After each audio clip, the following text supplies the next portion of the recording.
Okay, here we go. This is some Eric, and I am recording a short playthrough of the first dungeon in the beta 2 for Tome 4.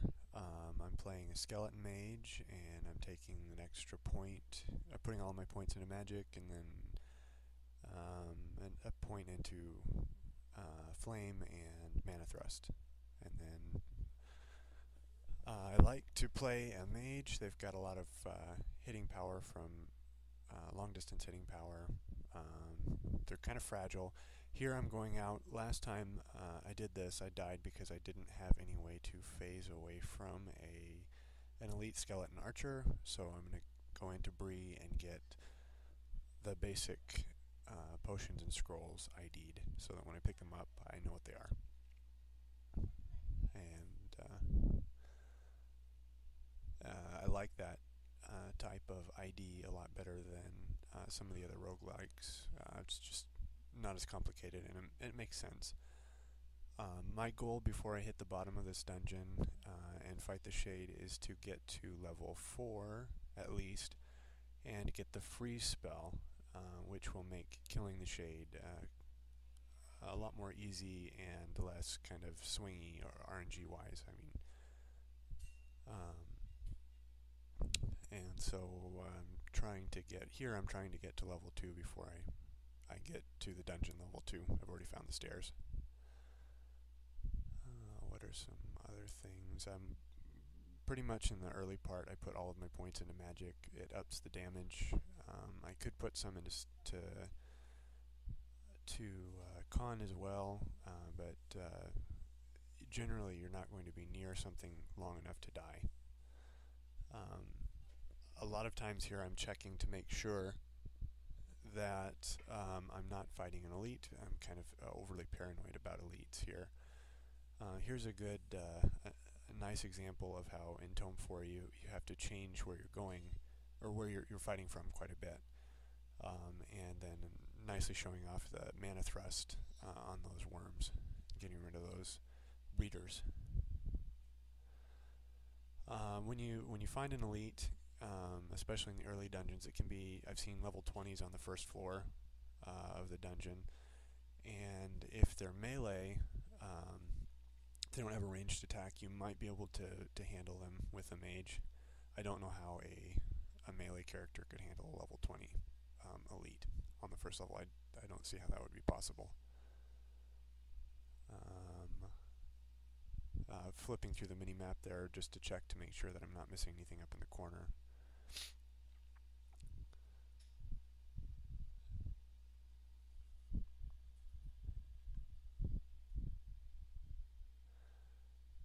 Okay, and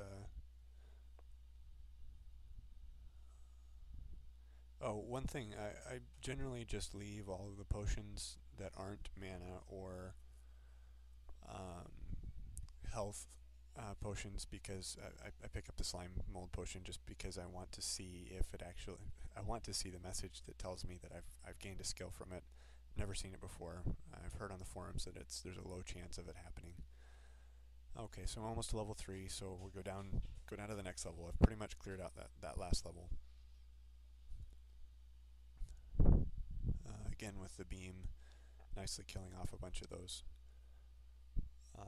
enemies, and I'm level 3 now.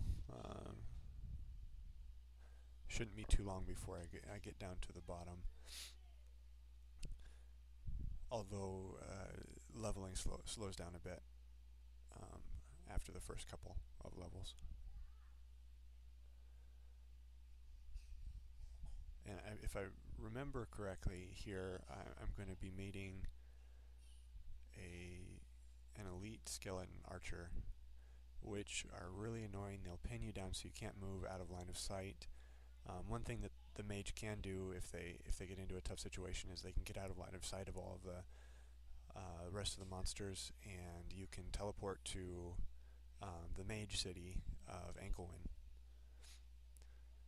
which is kind of nice. I don't know if anybody else can get out of a dungeon without walking. So that's another reason to play a mage. They're really nice. In order to unlock a mage, you have to wander around the Blue Mountains and until you find an apprentice mage out there. He's randomly placed, and he asks you to get some staves. Is that it right there? Yeah, that's the elite.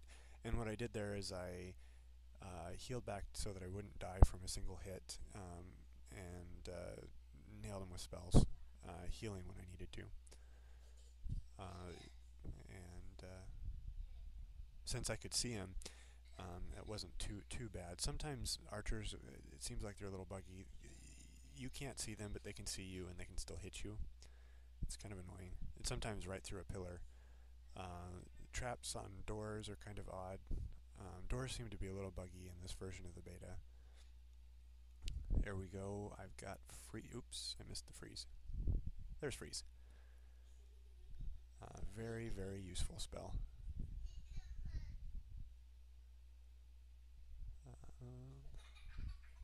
Oh, so anyway, you get you find the apprentice, and I'm on the bottom of Amon Sul here, so I'm looking for the shade boss. You find the apprentice mage up in the Blue Mountains. He asks you to get 15 staves, and the way I unlocked it is I went into the Troll Shaws, which is the other starter dungeon, just to the east of this one, and I got... Oh, something's hitting me out of sight. Really annoying. Stupid mage. He asks you for 15 staves. You go to the Troll Shaws, and you just get gold until you have enough for 15 from the shop in Bree. I just bought the staves from Bree. It took me a while, but unlocking the mage is really cool. It's a really good class. A lot of things are easier as the mage. I think I played an archer to do that. They're another pretty good class. They're ranged. And right now I'm looking for the vault that the shade is in.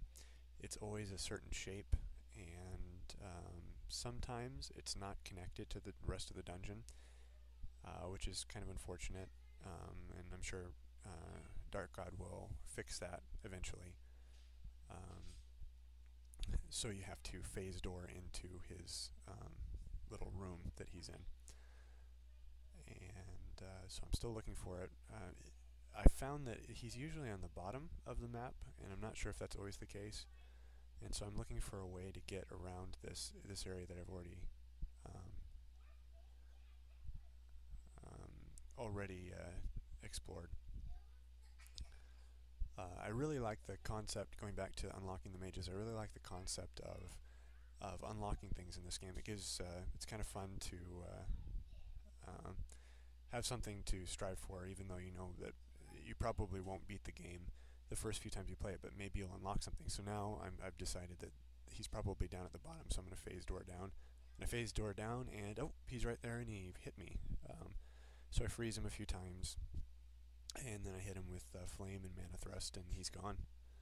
And there he is. And the reason that I like starting out in this dungeon is that he drops a staff called the Fall of Angmar, and that's a really great staff. It ups your damage, and maybe a few other things that I've forgotten. It's much better than the starting staff. So I teleport out, and I get the identify scrolls. ID the staff, put it on, there it is. Yay, yellow. Sell off some of the junk that I have. And now I'm going to go out and walk out to the Troll Shaws